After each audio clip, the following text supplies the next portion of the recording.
Hello, welcome to this video. Today we're looking at PowerPoint and how to create a team word search activity. So word search is very popular, great as a starter activity, really helps to familiarise students with key vocabulary that they need to know and also make them familiar with how they spell those words. So there are lots of ways you can create word searches online, but I thought PowerPoint is a tool that lots of people are familiar with. So I'm going to run through how I'd approach doing word search on PowerPoint.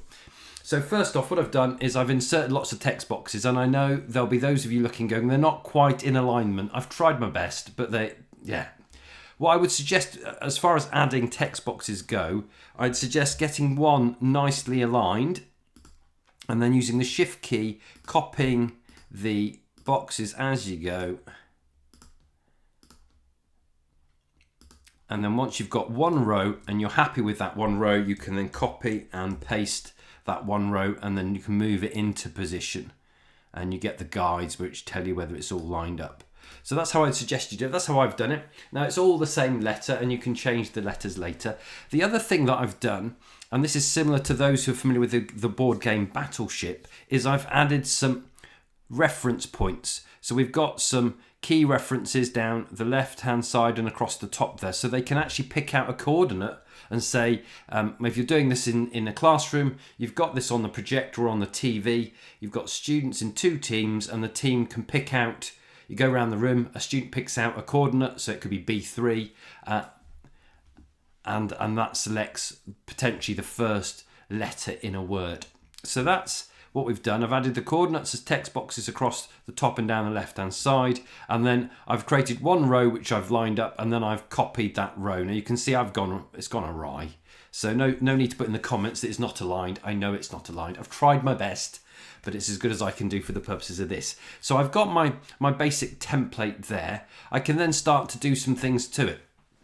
So things I like to do, if I go to the Home tab at the top, one of the things I like to do is to alter the appearance. So what I can do here is I can bring up the, let's go to,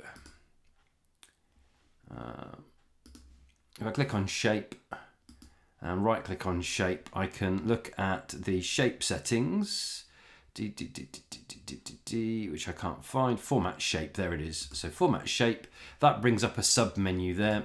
And then I've got various things I can do. So I can click onto the background and ask it to format the background. So it could be, I want to add a nice gradient fill to the background, something like that. And obviously you can choose the colors you want. You can pick the color there that you want, and you can choose, it'll go to default to light, but that's fine. So I've got my gradient there. I could, if I wanted to, add a separate gradient to the boxes.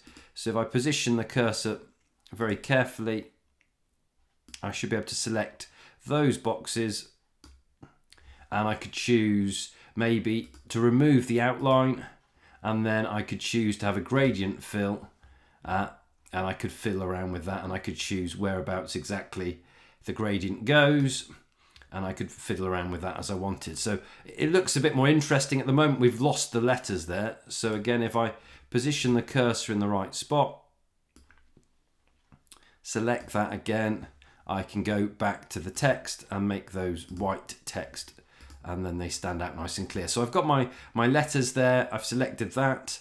It looks a bit more interesting than just having it plain black text on white background.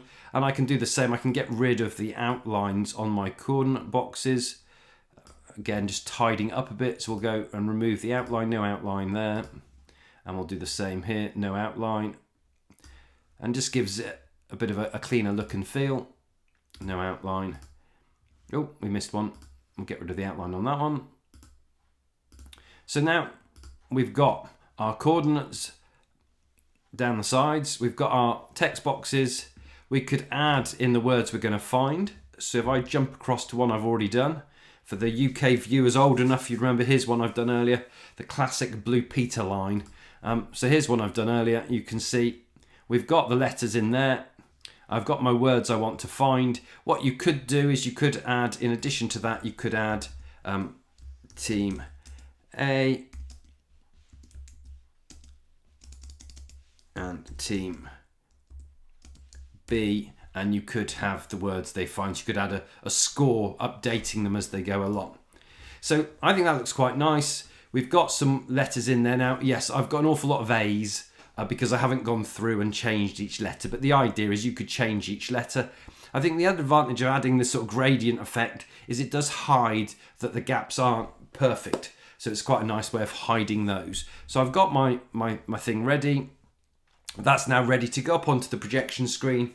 Students, in turn, in the two separate teams, call out a coordinate, and that picks out the first letter of a word. And then once you found the word, you could go through and you could have a bigger outline. So on this one, for example, if I select Kiwi, I can hold Shift. Now you could do this one at a time as they reveal the letters. You could select the text box, come up to Shape Outline, and change the weight of the line to something a bit heavier. So it reveals, I've done that as black by mistake, we'll just do that as white. Or you could just choose to reveal them all at the end. It's your choice.